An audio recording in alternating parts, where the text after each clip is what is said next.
वाला हमको भेजे थे ना आप? अच्छा थोड़ा सा हमको बताइए ना, ठीक है, हमको थोड़ा हिंट दे दीजिए उसमें, हमको जहां तक उम्मीद है उसमें NaHSO4 था। सर लिखा हुआ how many millilitre of 0.1 mHCl are required to react completely with 1 gram mixture of Na2CO3 and NaHCO3 containing equimolar amounts of both।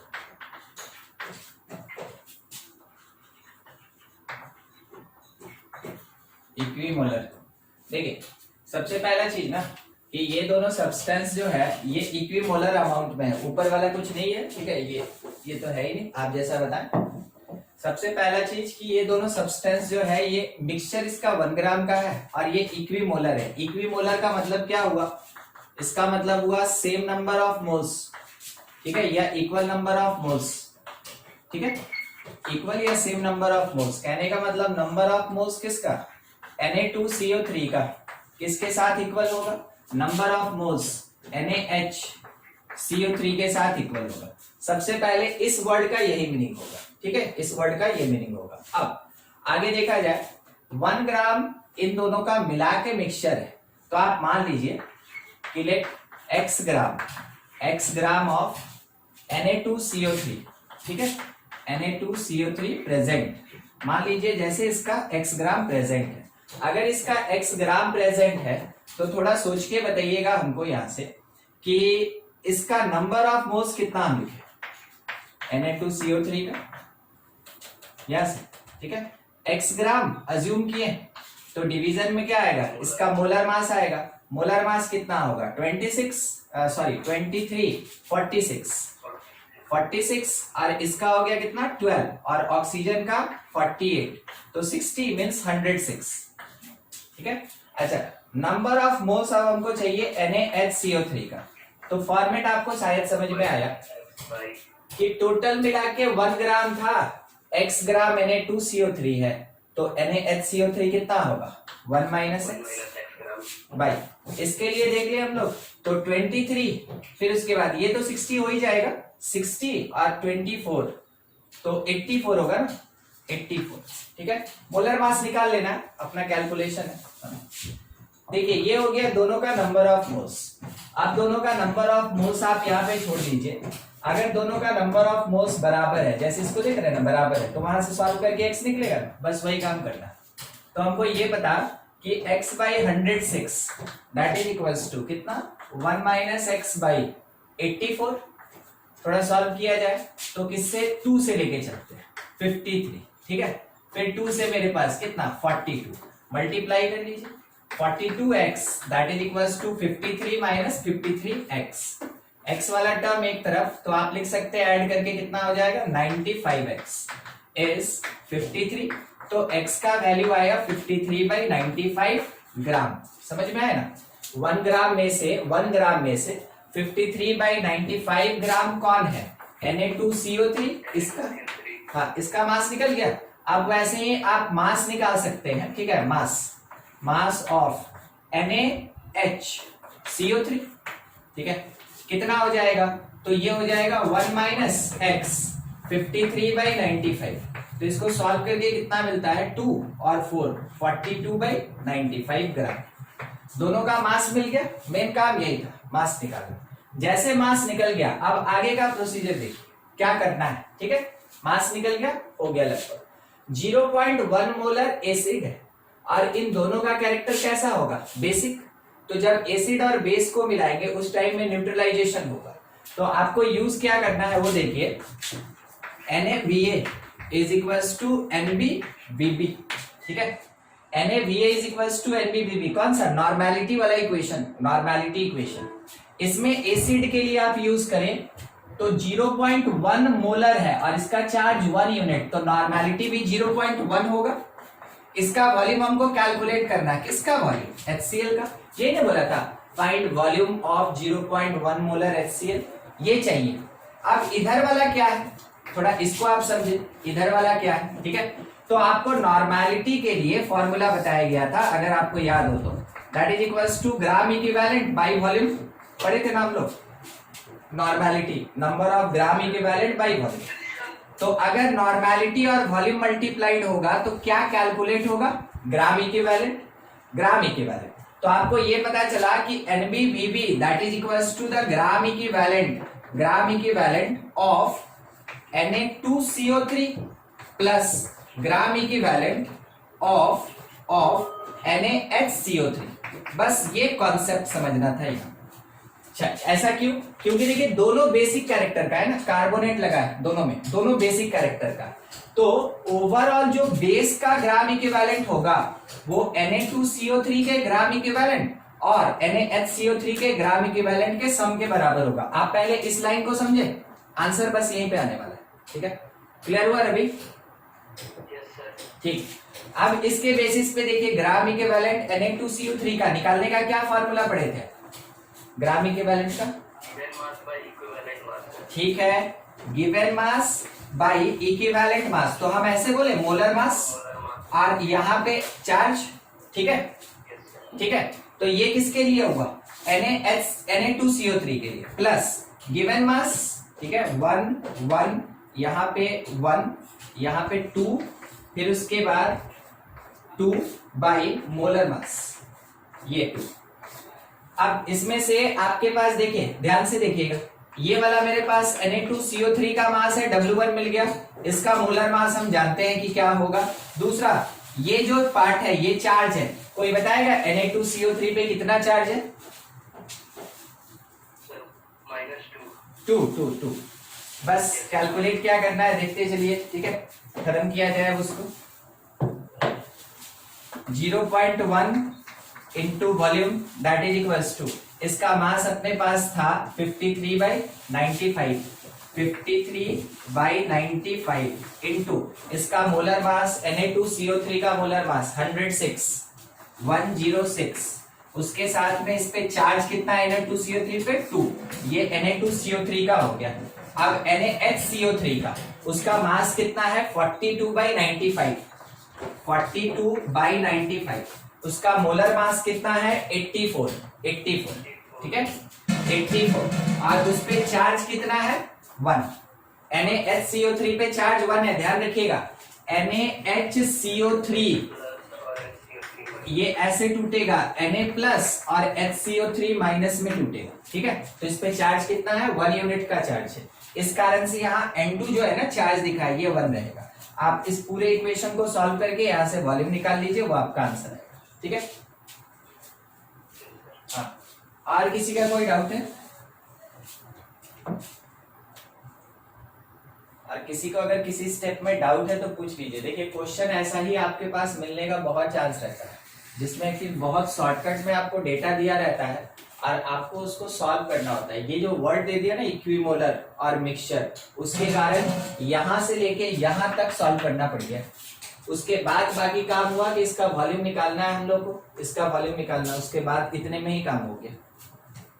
तो मेन होता है डेटा कलेक्शन। चलिए ठीक है, किसी का कोई डाउट नहीं। कंसंट्रेशन टर्म अपना खत्म हुआ था, बस अब एक कंसंट्रेशन टर्म ही है, मगर क्या करेगा ना कि वो अब आगे सॉल्यूशन को बढ़ाएगा और उसी के बेसिस पे आगे का जितना भी कॉन्सेप्ट है वो सब डील होगा। ठीक है, नाम है उसका सॉल्युबिलिटी।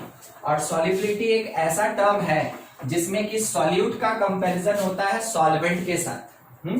तो आज हम लोग डील करेंगे मेन सॉल्युबिलिटी पे ही, आज का क्लास है सॉल्युबिलिटी। तो सॉल्युबिलिटी क्या होता है, देखिए ये इसका डेफिनेशन अपने आप में क्वेश्चन लेके आता है। ठीक ना, सॉल्युबिलिटी क्या होता है सबसे पहले वो समझ लीजिए। इट इज मास ऑफ, मास वो भी किसमें, ग्राम। ठीक है, मास of solute present in 100 gram of solvent, in 100 gram of solvent. कब? such that solution becomes saturated solution। ठीक है, तो आपको इतना जो लिखाया गया ना 3 या 4 लाइन, इसमें काम का जो चीज है आपको उस पर थोड़ा विशेष ध्यान रखना चाहिए। देखिए सबसे पहला चीज सॉल्यूट का अमाउंट सॉल्वेंट के रिस्पेक्ट में, ठीक है, और सोल्यूशन कैसा होना चाहिए, सैचुरेटेड होना चाहिए। मेन ये तीन टर्म है, ये तीन टर्म है जो सॉल्युबिलिटी के लिए जरूरी होता है, ठीक है। तो कहा गया कि सोल्यूट का वो मास जो कि 100 ग्राम सॉल्वेंट में प्रेजेंट हो, जबकि सॉल्यूशन कैसा होना चाहिए, सैचुरेटेड होना चाहिए। अगर सैचुरेटेड नहीं है तो 100 ग्राम सॉल्वेंट में आप कैलकुलेशन भी कीजिएगा तो उसको सॉल्युबिलिटी नहीं बोलेंगे, ठीक है। अब देखिए इस डेफिनेशन पे कैसा क्वेश्चन रहता है, तो बहुत सिंपल सा चीज, ध्यान से, ठीक है। अगर ये बोला गया कि if solution of mass 500 gram contain 50 gram of solute, 50 gram of solute and it is saturated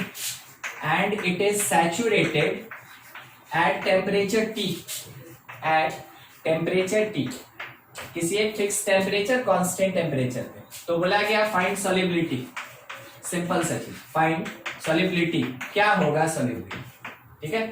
देखिए पहला चीज आपको ये देखना चाहिए कि मेरे क्वेश्चन में सॉल्यूशन का मास दिया है ना कि सॉल्वेंट का मास दिया है। पहला चीज आपको वहां ध्यान रखना चाहिए, नहीं तो गलती हो सकता है। तो आपको यहाँ पे देख लेना चाहिए कि जो डेटा दिया अलग से लिखे, तो मास ऑफ सॉल्यूशन मेरे क्वेश्चन में कितना दिया, मास ऑफ सॉल्यूशन मेरे क्वेश्चन में 500 ग्राम दिया, ठीक है, 500 ग्राम। उसके बाद मास ऑफ सोल्यूट कितना दिया, तो मास ऑफ सोल्यूट मेरे क्वेश्चन में प्रोवाइडेड है 50 ग्राम। तो मास ऑफ सॉल्वेंट कितना होगा, क्योंकि इसका रिक्वायरमेंट है हमको, मास ऑफ सॉल्वेंट, तो ये 450 ग्राम हो जाएगा। अब मेरे काम का चीज ये है, हमको इससे कोई काम नहीं, ठीक है। हम लोग ये देख रहे हैं कि 450 ग्राम सॉल्वेंट में सोल्यूट 50 ग्राम है, ठीक है। 450 ग्राम सॉल्वेंट कंटेन 50 ग्राम सोल्यूट, बस यही स्टेटमेंट है। अब आप एक बार ध्यान दें अपने डेफिनेशन में, तो कितने ग्राम सॉल्वेंट में कैलकुलेशन करना है, 100 ग्राम। कितने ग्राम सॉल्वेंट में हमको कैलकुलेशन करना है, 100 ग्राम। उसके लिए चलिए 450 ग्राम है ना, आप इसको 1 ग्राम बना ले। 1 gram solvent contain 50 by 450 gram of solute, ठीक है।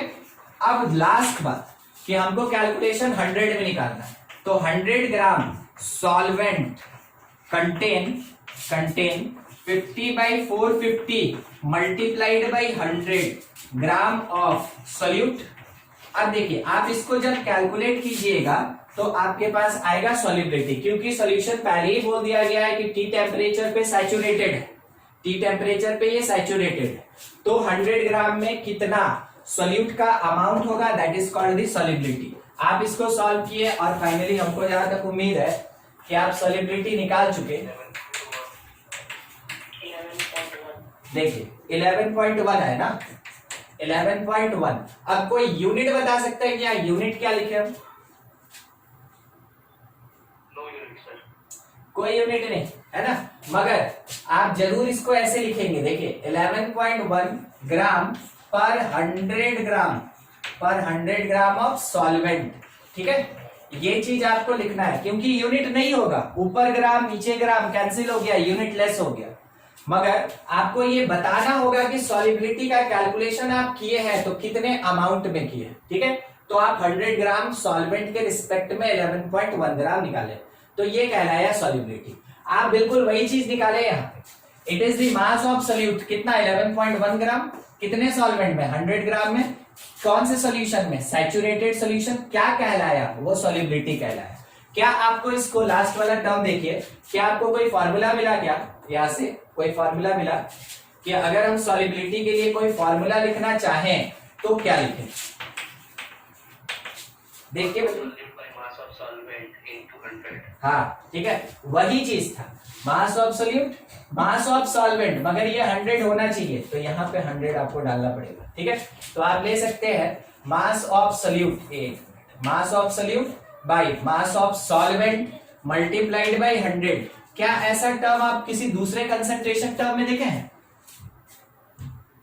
मास नहीं, और नहीं मास बाई मास आप किसका देखे पता है, मास बाई मास आप सोल्यूट और सोल्यूशन का देखें। ये तो सॉल्वेंट है ना नीचे वाला, मोलालिटी, मोलैलिटी, मोलैलिटी का formula mass 1000 by molar mass और मास या वेट ऑफ सॉल्वेंट। अब देखिए यही वाला चीज आपको वहां दिखा, देखिए तो ये जितना अभी हम राउंड किए ये पूरा सॉलिबिलिटी है, ये पूरा सॉलिबिलिटी है। तो आप क्या लिख सकते हैं कि जो मोलैलिटी होता है that is equals to solubility, ठीक है, सॉलिबिलिटी, सॉलिबिलिटी एस नहीं लिख सकते ना क्योंकि एस स्ट्रेंथ होता है, सॉलिबिलिटी और उसके साथ में मल्टीप्लाइड बाई 10, नीचे लिखते हैं, ठीक है, वहां पे अट नहीं रहा ना क्योंकि मल्टीप्लाइड बाई 10 भी तो करना होगा, सॉलिबिलिटी मल्टीप्लाइड बाई 10 और इसके डिवीजन में कौन आ गया मेरे पास, मोलर मास, ठीक है, मोलर मास।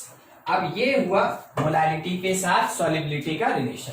तो ये है मोलैलिटी और सॉलिबिलिटी में रिलेशन, मगर ध्यान रखना है कि सॉल्यूशन मस्ट बी सैचुरेटेड, तभी आप ये काम कर सकते हैं, ठीक है। अगर अनसैचुरेटेड सॉल्यूशन है तो ये रिलेशन आपका काम नहीं देगा, ध्यान रखिएगा। अगर सॉल्यूशन सैचुरेटेड है तो आप इस रिलेशन को यूज कर सकते हैं, आप कैलकुलेशन कर सकते हैं। अगर आपका सॉल्यूशन सैचुरेटेड नहीं है तब जाके आपका ये रिलेशन किसी काम का नहीं है। हाँ, तो जब कभी भी आपको डेटा वैसा दिया जाए कुछ भी कैलकुलेशन करने के लिए और उसके बेसिस पे बोला जाए कि सॉलिबिलिटी निकालिए, तो आप देखिएगा कि आपके क्वेश्चन में सैचुरेशन वर्ड दिया है कि नहीं दिया, ठीक है, उसके बाद ही कैलकुलेशन कीजिएगा। एक छोटा सा हम क्वेश्चन दे रहे हैं, बस आप इसको सॉल्व करेंगे और इसको नोट कर लीजिएगा, ठीक है। मान लीजिए जैसे 20% मास बाई मास है, ठीक है, मास बाई मास है, बोला गया फाइंड सॉलिबिलिटी, इसका सॉलिबिलिटी कितना होगा ये कैलकुलेट करना, बस इतना ही। इसको नोट कर लें और इसको बना के बताइए। 20% मास बाई मास सॉल्यूशन, उसका सॉलिबिलिटी कितना होगा?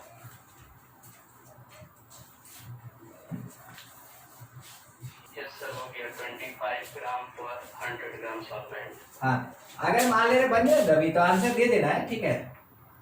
Yes sir। देखिए इसका अगर किसी का नहीं बन पाया तो यही पे बना दें, ठीक है। मास ऑफ सॉल्यूट, ठीक, मास ऑफ सॉल्यूट दैट इज 20 और मास ऑफ या सॉल्यूशन है, ठीक है, ध्यान रखिएगा, मास ऑफ सॉल्यूशन 100 है, मास ऑफ सॉल्यूशन 100 है, तो मास ऑफ सॉल्वेंट कितना होगा 80।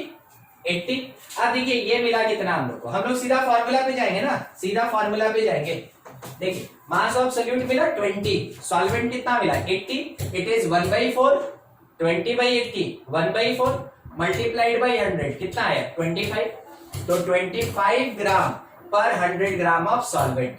ये जो 20% मास बाई मास सॉल्यूशन है इसके लिए सॉलिबिलिटी हम लोग को कितना मिला कि जो सॉलिबिलिटी होगा, सॉलिबिलिटी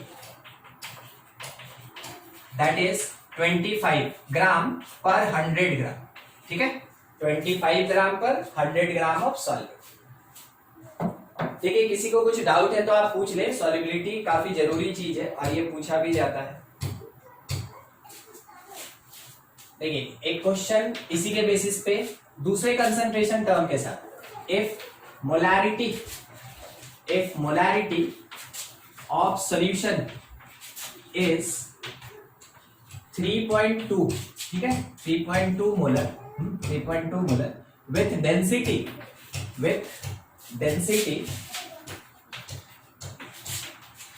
डेंसिटी 1.1 ग्राम पर मिलीलीटर, बोला गया फाइंड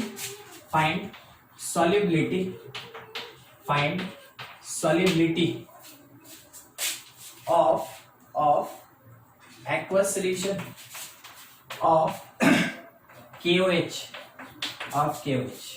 देखिए इतना सारा डेटा दे दिया गया, ठीक है, मोलैरिटी बता दिया, डेंसिटी बता दिया और सब्सटेंस बता दिया क्या है। बनाना कैसे, देखिए जो दिया, न्यूमेरिकल बनाने का हमेशा तरीका यही चीज रखिएगा, जो दिया है पहले आप उसका फॉर्मूला लिख लें और उसका डेटा लिख लें, ठीक है। तो molarity that is mass 1000 by molar mass और इसके साथ में वॉल्यूम, और वॉल्यूम ऑफ सॉल्यूशन किस में रहेगा, मिलीलीटर में रहेगा। अब देखिए अगर आप ध्यान से देखें ना तो आपके पास क्या क्या दिया है वो आपको पता चलेगा। आपके पास मोलैरिटी प्रोवाइडेड है, ठीक है, मास नहीं है, मोलर मास हाँ पता है, KOH के बेसिस पे। वॉल्यूम नहीं पता है, मगर हम बोल रहे हैं कि ये पता है। ठीक है, कैसे? बोलिए बोलिए। नहीं, डेंसिटी देने से नहीं होगा ना, डेंसिटी नहीं, हम पूछ रहे हैं वॉल्यूम। वॉल्यूम आपको मोलारिटी पढ़ाते समय ही बोला गया था। ठीक है, आपको मोलारिटी पढ़ाते समय ही बोला गया था, अगर आपके पूरे सॉल्यूशन में कहीं भी वॉल्यूम का कोई डिस्कशन नहीं है, आप उसको 1 लीटर अज्यूम करके चलेंगे। ठीक है, आप उसको 1 लीटर अज्यूम करके चलेंगे। अच्छा, 3.2 मोलर का मतलब क्या होता है, पहले वो समझ लीजिए, नहीं समझिएगा तो फिर आगे बनेगा नहीं। 3.2 मोलर का मतलब क्या होता है? इसका मतलब ये हुआ 3.2 मोल्स। हाँ ठीक है, बोलिए बोलिए। Of solute in 1 litre of solution, बोले ना, इन 1 लीटर ऑफ सॉल्यूशन, बस उसी का तो बात कर रहे थे। मेरे क्वेश्चन में कहीं भी वॉल्यूम ऑफ सॉल्यूशन नहीं दिया, मोलारिटी दिया, उसके बेसिस पे हम क्या बोलेंगे कि मेरे सॉल्यूशन का वॉल्यूम कितना है, 1 लीटर, तो भी हमको मिला ना 1 लीटर, हमको उसी बेसिस पे कैलकुलेशन करना है, देखते चलिएगा। अच्छा, अब हम आपको बोल रहे हैं कि ये भी मिल गया। क्या आपको ऐसा नहीं लगता है कि अब मास हमको निकल जाएगा किसका, सॉल्यूट का? सॉल्यूट का मास निकल जाएगा, निकालते हैं, ठीक ना, पुट करके W that is equals to, ये था 3.2 मल्टीप्लाइड बाई मोलर मास, कितना हो जाएगा इसका 39, 40 और 16 कितना होता है 56, 56। ठीक है, तो molarity multiplied by molar mass multiplied by, इसका कोई जरूरत नहीं है, ऊपर नीचे 1000 कट जाएगा, हो गया इतना। ठीक है, इतना ग्राम हमको मिल गया ये मास। ठीक है, मास। अब आगे का जरूरत क्या है वो आप सोचिए कि हमको डेंसिटी दिया और हमको क्या चाहिए, मास ऑफ सॉल्वेंट चाहिए कि क्या होगा, मास ऑफ सॉल्वेंट चाहिए क्या होगा। क्यों, कैसे पता चला कि हमको मास ऑफ सॉल्वेंट चाहिए? हम आपको बताते हैं, क्वेश्चन में पूछा क्या, सॉल्युबिलिटी, और सॉल्युबिलिटी का रिलेशन किसके साथ होता है, सॉल्यूट का सॉल्वेंट के साथ होता है। आप बहुत मेहनत किए और गिवन मोलारिटी के बेसिस पे आप सॉल्यूट का मास निकाल लिए, ठीक है, मगर आपको पता चले कि सॉल्युबिलिटी निकालना है तो सॉल्वेंट भी चाहिए, तो सॉल्वेंट का मास निकालने के लिए अब हमको प्रोसीड करना होगा। तो कैसे करेंगे, सॉल्यूट मिला, सॉल्वेंट चाहिए, रिलेट करने वाला सॉल्यूशन, मास ऑफ सॉल्यूशन, ठीक है, या वे mass of solution that is equals to, इसका वॉल्यूम कितना था 1000 ml, और मल्टीप्लाई करें डेंसिटी से कि डिवाइड कर दें, वॉल्यूम में मल्टीप्लाई होता है कि डिवीजन होता है डेंसिटी से,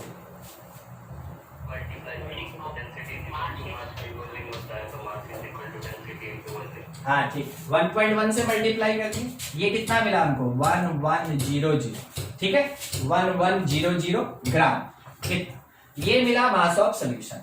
अब हमको चाहिए था मास of solvent, mass of solvent, तो हम इसको क्या कर सकते हैं कि सॉल्यूशन माइनस सॉल्यूट कर सकते, तो यहां से मेरे पास 1100 माइनस सॉल्यूट कितना, तो मल्टीप्लाई करके देख लिया जाए क्या, 32 और 56, 12, 18, 19, 10, 15, 16, 2, 9, 7, 1, 1792 पॉइंट कहां डालना है हमको, एक डेसिमल, चलिए इतना, ठीक है। आप चाहे तो आप इसको कैलकुलेट कर ले, ये आया कितना 8, फिर 9 0, फिर 9 2, फिर 9 8, फिर कितना, अच्छा 9 नहीं, ये 10 होगा ना, ये 10 होगा, तो ये 9 आएगा और ये वाला खत्म मेरे पास, हमको लगता है इतना ही आएगा, ठीक, 920, देख लीजिएगा आप, कुछ आगे पीछे अगर होगा तो कर लीजिएगा।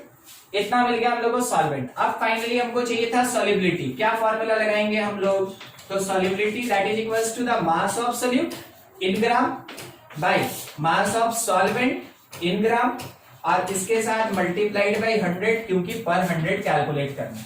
तो मास ऑफ सॉल्यूट था अपने पास 3256 मींस 1792 और डिवीजन में अपने पास mass of solvent 920.8 multiplied by 100। आराम से इसको सॉल्व कर लीजिएगा, इतना सॉल्युबिलिटी होगा इस मोलारिटी वाले सॉल्यूशन का।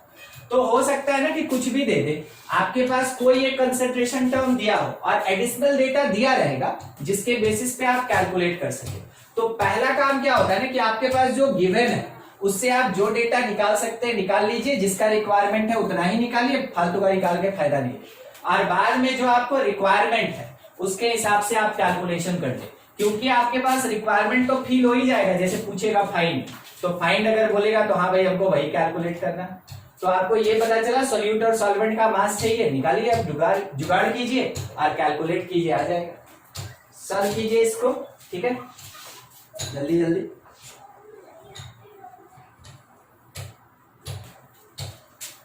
अच्छा, एक क्वेश्चन हम तब तक लिख दे रहे हैं, आप इसको है ना नोट कर लीजिएगा और इसको बनाइएगा। देखिए क्वेश्चन क्या है वो देख लीजिए। 25 gram of saturated solution of organic compound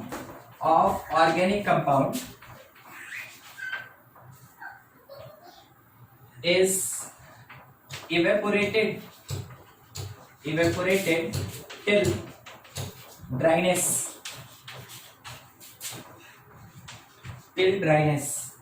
उसके बाद ये लिखा है रेसिड्यू लेफ्ट इज 2.8 ग्राम, ठीक है। What is solubility? क्वेश्चन में बोला फाइंड सॉल्युबिलिटी, क्या सॉल्युबिलिटी होगा इसका, निकाल के बताइए। ये रेसिड्यू वाला क्वेश्चन सॉल्युबिलिटी से बहुत ज्यादा है ना पॉपुलर होता है, ये आता है, ठीक है। तो आपको देखना चाहिए, आप इसको नोट कर लें, स्क्रीनशॉट ले लीजिए, बाद में इसका आंसर दीजिए। तो 19.4 आ रहा है लगभग। ये यस सर। पहला वाला हाँ सर। 19.4, ठीक, 19.4 ग्राम पर 100 ग्राम हो गया ना, ठीक। देखिए यहाँ लिखा है 25 ग्राम, डेटा से रिलेटेड बता दें, of saturated solution of organic compound is evaporated till dryness, वो बस बता रहा है क्या। आगे लिखा है रेसिड्यू लेफ्ट इज 2.8 ग्राम, 2.8 ग्राम, तो फाइंड सॉल्युबिलिटी, यही चाहिए।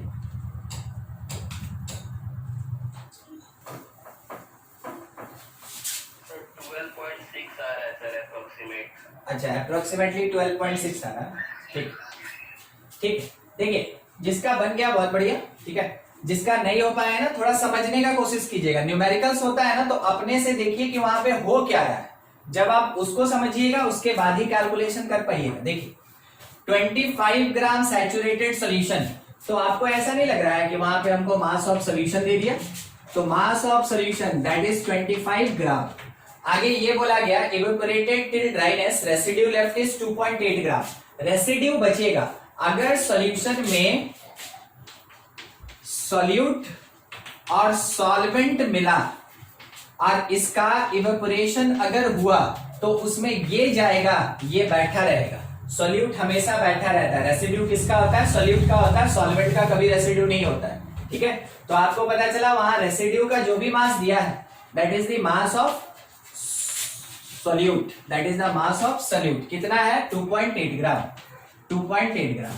अब यहां से आप निकाल सकते हैं कि यहाँ सॉल्वेंट का क्या मास होगा, तो 25 माइनस 2.8 इज इक्वल्स टू 0.2, यहाँ पे बच गया मेरे पास कितना 2, और ये हो गया 2, 22.2 ग्राम, 22.2 ग्राम। अब बाद में हमको निकालना है सॉल्युबिलिटी, आपके पास फॉर्मूला तो है ही, solubility that is equals to mass of solute by mass of solvent और मल्टीप्लाइड बाय कितना 100। आप इसको सॉल्व कर ले, जो आना है यही आया था ना 12 पॉइंट के करीब, ठीक, 12.6 अप्रोक्सीमेटली। तो आप लिख लेंगे यहाँ पे 12.6 ग्राम पर 100 ग्राम ऑफ सॉल्वेंट पर 100 ग्राम ऑफ सॉल्वेंट, ठीक है। कंप्लीट कीजिए, और किसी को कुछ डाउट है इससे रिलेटेड तो पूछ ले आप। चलिए कुछ डाउट नहीं, आगे तब थोड़ा सा थ्योरेटिकल पार्ट है, देखा जाए। फैक्टर्स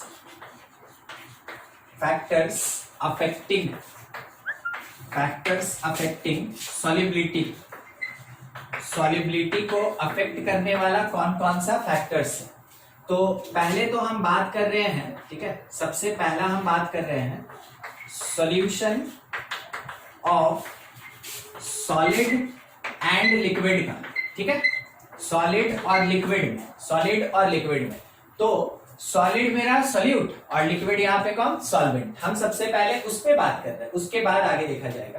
तो सबसे पहला इसमें इफेक्ट डालने वाला कौन कौन सा फैक्टर है? तो पहला फैक्टर होता है nature, nature of solute, nature of solute, बस ये चीज। तो इसका क्या मीनिंग हुआ, नेचर ऑफ सॉल्यूट का मीनिंग क्या हुआ, ध्यान रखिएगा, ठीक है। कौन कौन सा फैक्टर चलता है, like dissolves like, like dissolves like, not dislike, like, ठीक है, लाइक डिसॉल्व्स लाइक। बस इसका मीनिंग हुआ ना कि सेम सेम नेचर एक दूसरे में काफी अच्छे से डिसॉल्व होगा, सेम सेम नेचर। तो सेम सेम नेचर का मतलब क्या हुआ कि पोलर सॉल्यूट, ठीक है, इसका मीनिंग ये हुआ ना, polar solute is more dissolved या highly dissolved, more dissolved in polar solvent, in polar solvent. तो देखिए आपको यहाँ पे पोलर पोलर वर्ड जो रिपीटिंग दिखा, उससे आपको एक बात पता चला ना कि ये एक ही टाइप के नेचर को रखता है। तो अगर एक ही टाइप का नेचर है तो बहुत ज्यादा डिसॉल्विंग होगा, ठीक है। तो लाइक डिसॉल्व लाइक, बस इस कैरेक्टर को ध्यान में रखिए। तो पोलर में पोलर का डिसोल्यूशन या सॉल्युबिलिटी ज्यादा होगा, नॉन पोलर में नॉन पोलर का होगा। एग्जैक्टली वही चीज ये बताता है नेचर ऑफ सॉल्यूट, ठीक है। तो मान लीजिए जैसे एग्जाम्पल के लिए अगर बोला जाए तो salt, salt is more, salt more dissolved in water, ठीक है। क्यों? क्योंकि वाटर जो होता है इसका डाइलेक्ट्रिक कांस्टेंट काफी हाई होता है, ये काफी पोलर कैरेक्टर का होता है। तो मान लीजिए जैसे सॉल्ट का बात किए तो आपको ये पता चल रहा है वो Na+ और Cl- होता है। अगर हम वाटर का बात किए तो ये कैसा होगा, तो ये OH होगा।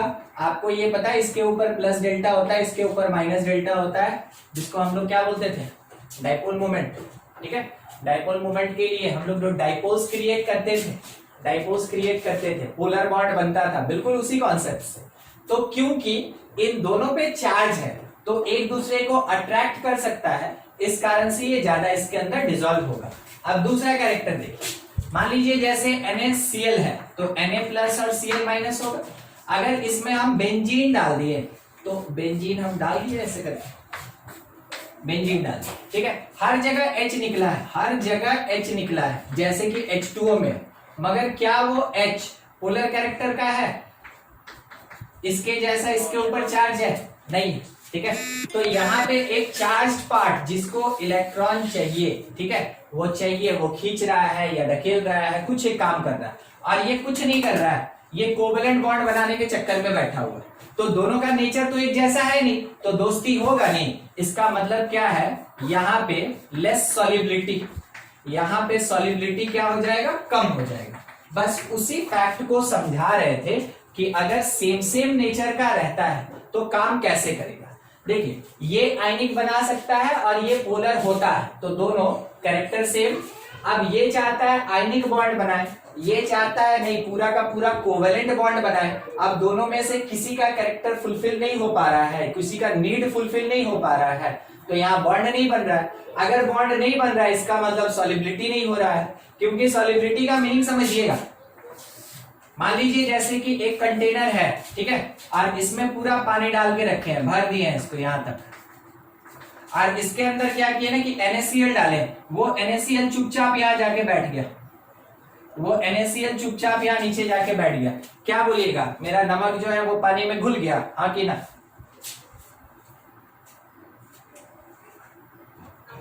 नहीं नहीं, अरे अच्छा ठीक है, मान ले रहे हैं नहीं समझे, कोई कोई नहीं भी बोला, ठीक है, मान ले रहे नहीं समझे। शरबत तो पिए होंगे, ठीक है, घर में अभी अभी पार हुआ है, शरबत घर पे जो बना के पीते, उसमें चीनी डालें। मान लीजिए जैसे ग्लास है वो कांच का ही है, आप किसी को ले जाके दिए और चीनी नीचे बैठा हुआ था, ठीक है, तो वो सामने वाला आदमी क्या बोलेगा, थोड़ा चम्मच दीजिए ना, अच्छे से घोल लेते हैं। तो ये हुआ लैंग्वेज, बात करने वाला, ठीक है, लैंग्वेज घोल लेते हैं। वो क्या आपको बताना चाहता है, क्या हम उसको डिसॉल्व और करना चाहते हैं, ठीक है मिलन? हाँ हाँ, वो यही कहना चाहता है कि और हम उसको डिसॉल्व करना चाहते हैं। मतलब ये अगर नीचे बैठा और क्रिस्टल के फॉर्म में दिखा, ऐसा तो नहीं है कि चीनी और नमक डालते हैं तो अपने आप नीचे पहुंचते पहुंचते घुल जाता है, हम लोग चम्मच से उसको स्टर करते हैं ना, ऐसे ऐसे घुमाते हैं, उसके बाद जाके वो घुलता है। तो अगर नीचे बैठा तो क्या सॉल्युबल है? अभी नहीं, अभी नहीं, मगर आपको समझ में आ रहा है कि धीरे धीरे ये टूटेगा, धीरे धीरे ये टूटेगा, और जब ये टूट के हर एक पार्ट Na+ और Cl- में कन्वर्ट हो गया, हम बोले टोटली डिसॉल्व हो गया, हम बोले टोटली डिसॉल्व हो गया। मेरा कैरेक्टर सही? ठीक है, हाँ हो गया। तो जब कभी भी इसके बीच का बॉन्ड टूटा तब ना हम बोले कि इसका सॉल्युबिलिटी हुआ है। तो जब भी अपने मॉलिक्यूल में बीच का बॉन्ड टूटेगा, एटम एटम या जो भी है, ठीक है, ग्रुप्स, उसके बीच का बॉन्ड अगर टूटेगा तब जाके बोलेंगे कि वो सॉल्युबल होगा। यहाँ पे सबका सब कोवेलेंट बॉन्ड है, कोई टूटने वाला नहीं है वाटर के अंदर, तो क्या ये डिसॉल्व हो पाएगा? नहीं हो पाएगा। और इस जगह पे हम लोग सॉल्युबिलिटी इसका नहीं कैलकुलेट कर सकते, ठीक है। किस में नहीं कैलकुलेट कर सकते हैं? वाटर के अंदर। क्यों? क्योंकि वहां पे मेरा सॉल्यूशन बना ही नहीं। तो हुआ क्या? हुआ ये कि जैसे आप वाटर के अंदर कोई ऐसा नॉन पोलर पार्ट डाले, वो क्योंकि डिसॉल्व हुआ नहीं तो इसके बीच में एक लेयर रह गया, देख रहे हैं कैसे स्लाइड कर रहा है, ऐसा एक लेयर रह गया, देख ऐसा एक लेयर रह गया, दोनों के बीच में आपको डिफरेंस दिख रहा है ना, ऐसा एक लेयर रह गया। और लेयर रह जाता है तो कभी भी उसको सोल्यूशन नहीं कहते हैं हम लोग, और सोल्यूशन बना नहीं तो काहेगा सॉल्युबिलिटी, ठीक है। इस कारण से जब भी कोई सॉलिड लिक्विड के अंदर डिसॉल्व होता है तो वैसे केस में जो सेम नेचर का है उसका सॉल्युबिलिटी ज्यादा होगा। यानी सॉल्युबिलिटी को अफेक्ट करने वाला फैक्टर कौन है? कि अगर सेम नेचर है तो ज्यादा सॉल्युबल होगा। अब थोड़ा सोच के बताइएगा, इसी में सॉल्युबल दोनों रहेगा मगर कौन ज्यादा होगा, बस हम आपसे ये पूछना चाहते हैं, ठीक। देखिए CH3COOH आप जानते हैं वाटर के अंदर जाएगा तो ये टूटता है ना, कैसे टूटता है? CH3COO- और H+ में टूटता है। और इसी के साथ आप लेके चलिए AlCl3 ये पानी में जाएगा, सॉल्ट है, ठीक है, कैसे टूटेगा? Al3+ में टूटेगा और 3Cl- में टूटेगा, ठीक है।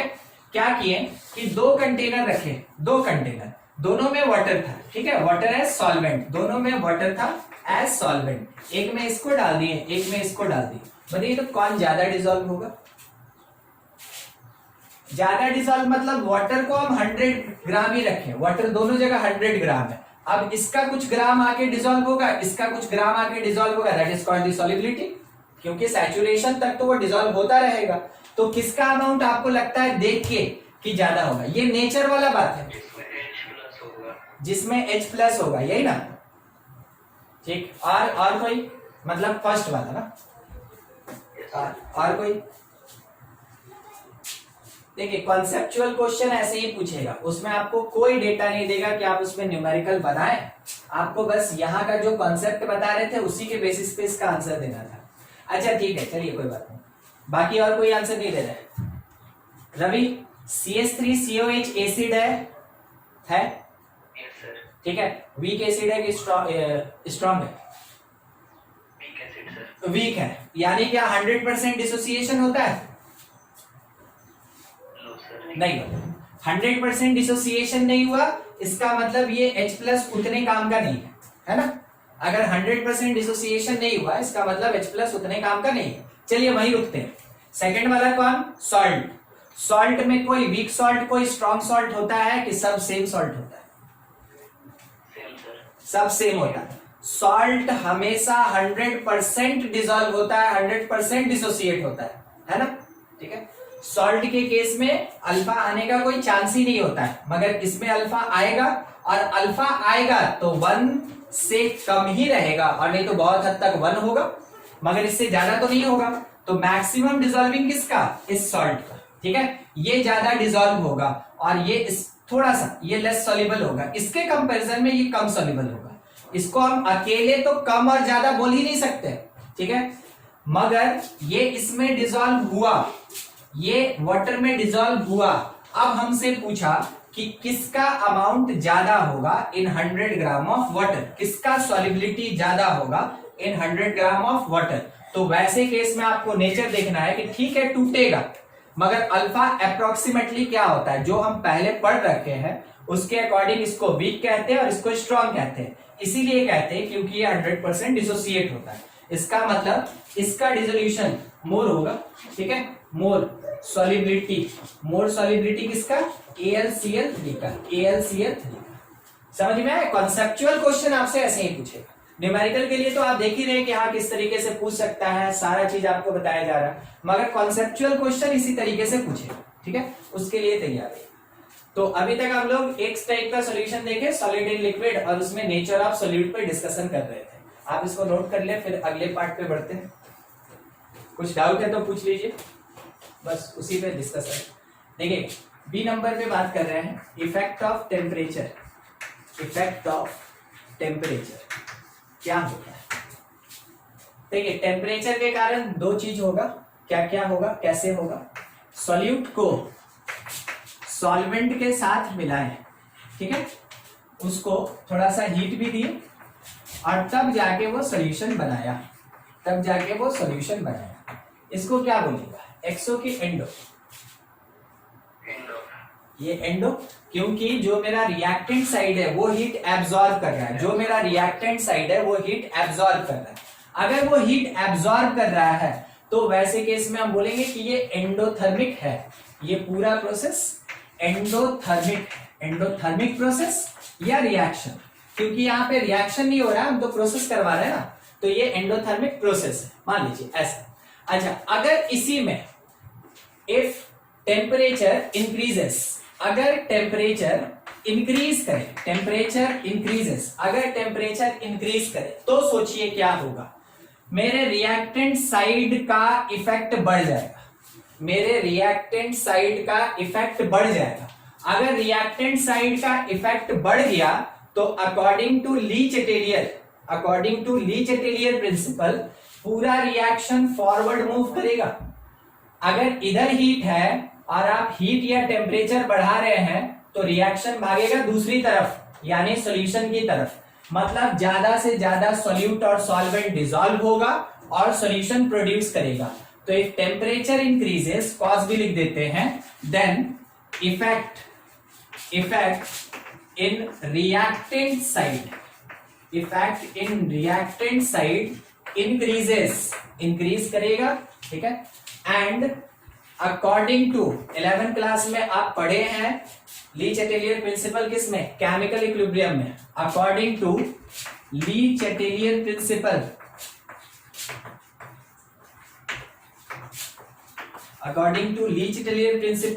to minimize this effect,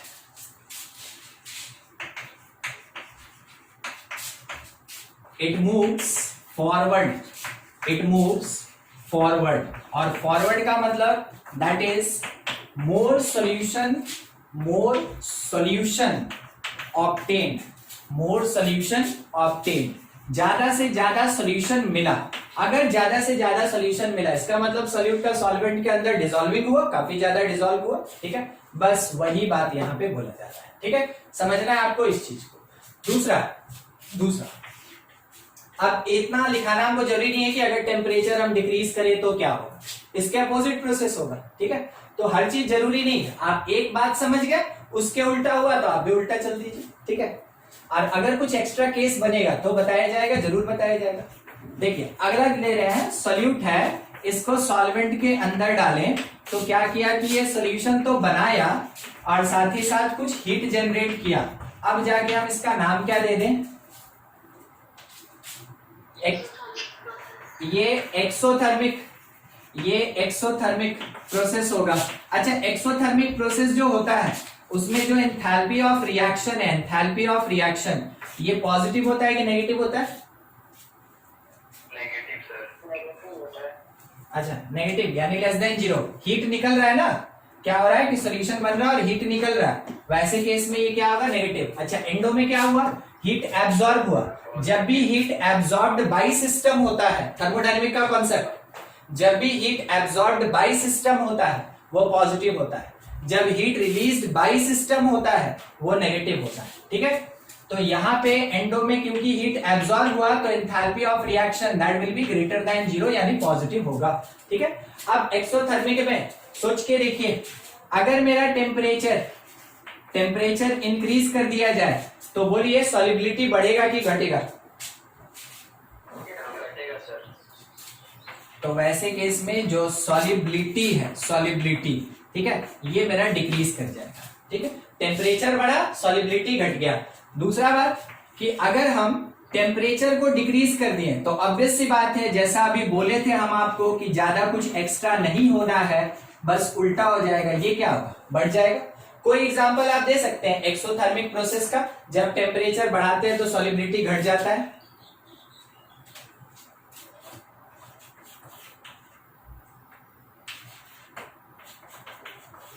ठीक,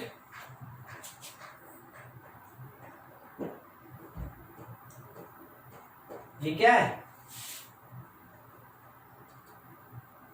सर चूना सर। चूना।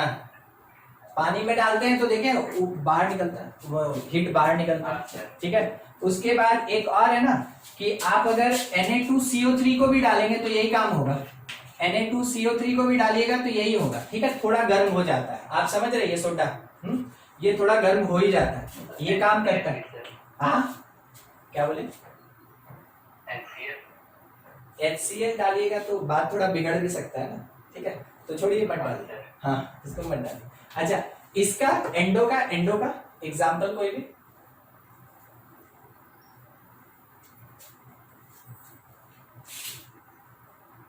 एंडो का कोई नहीं?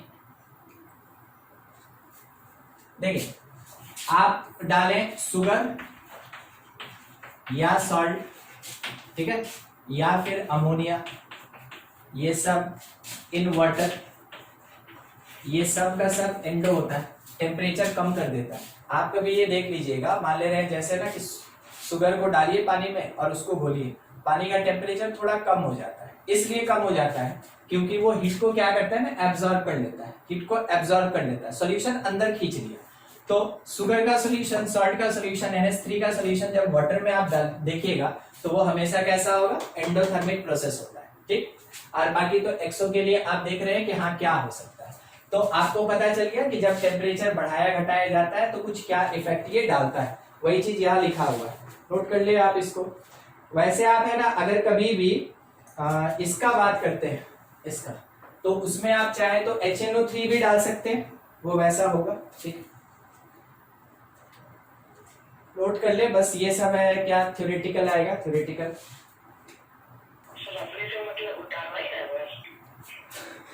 हाँ, अपने से मतलब उतारना ही है, थोड़ा बढ़िया से सजा के लिखना है। एक दो पॉइंट अगर याद आ जाए जो कि बोल के खत्म कर देते हैं, ठीक है, तो वो सब भी उसमें लिख लेना, मगर बढ़िया से उसको लिखना है ताकि उसको पढ़े तो हाँ सब चीज समझ में आ जाए। ठीक है, यहाँ तो थोड़ा इधर उधर रहता है ना, बस बढ़िया से उसको उतार ही लेना है, वही काम करना है।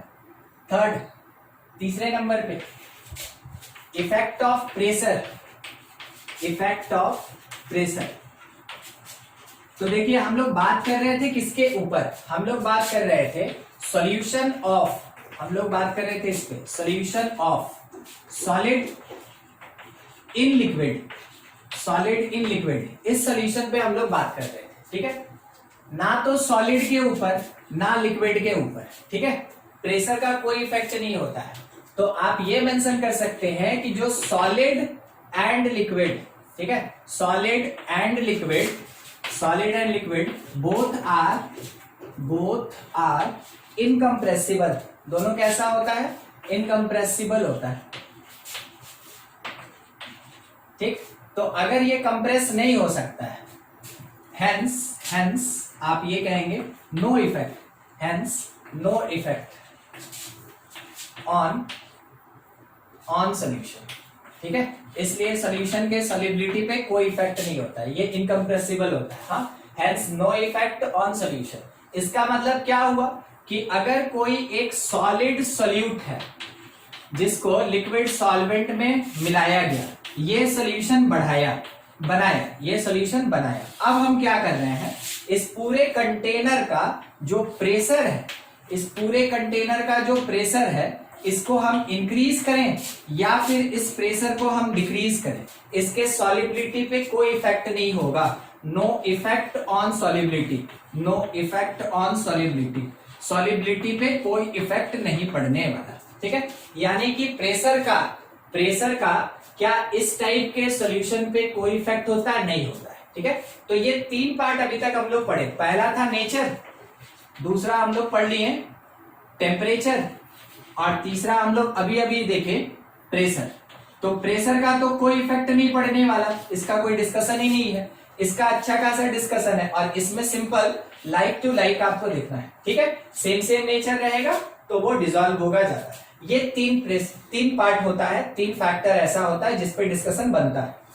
अब इसको आप नोट कर लें, और आपको एक चीज बताएं, आज यही खत्म करते हैं। अगले क्लास में हम लोग गैस के बारे में पढ़ेंगे। ठीक है, क्योंकि गैस का डिस्कशन काफी लंबा चलता है और उसको बीच में छोड़ नहीं सकते हैं। तो गैस इन लिक्विड पढ़ा जाएगा अगले क्लास में, और उसके साथ में वेपर प्रेशर आएगा, उसके साथ में हेनरीज लॉ आएगा, और जहां तक उम्मीद है हम अगले क्लास में राउट्स लॉ में इंटर कर ही जाएंगे। ठीक है, और सब का सब गैस से रिलेटेड। तो ये एक अलग पार्ट था जिसको अलग से बता दिया गया। आप इसमें से थ्योरेटिकल क्वेश्चन के लिए तैयार रहे, वो मिल सकता है। आप इसको है ना खुद से लिख लेंगे, आराम से पढ़ लेंगे, थोड़ा बुक खोल के भी पढ़ लीजिएगा इससे रिलेटेड जो भी पार्ट है। अगले क्लास में हम लोग पढ़ेंगे गैस इन लिक्विड। ठीक है, और ये सबसे ज्यादा इंपॉर्टेंट होता है। ये जो गैस वर्ड है ना सॉल्यूशन में, गैस से रिलेटेड पूरा आगे का पार्ट होगा। जितना पार्ट पढ़ेंगे सब इसी पे चलता रहेगा। ठीक है, आप इसको नोट कर लें, और अगर किसी टर्म में कुछ दिक्कत भी है समझने में तो पूछ लीजिए। बस अभी तो लिखे ही है।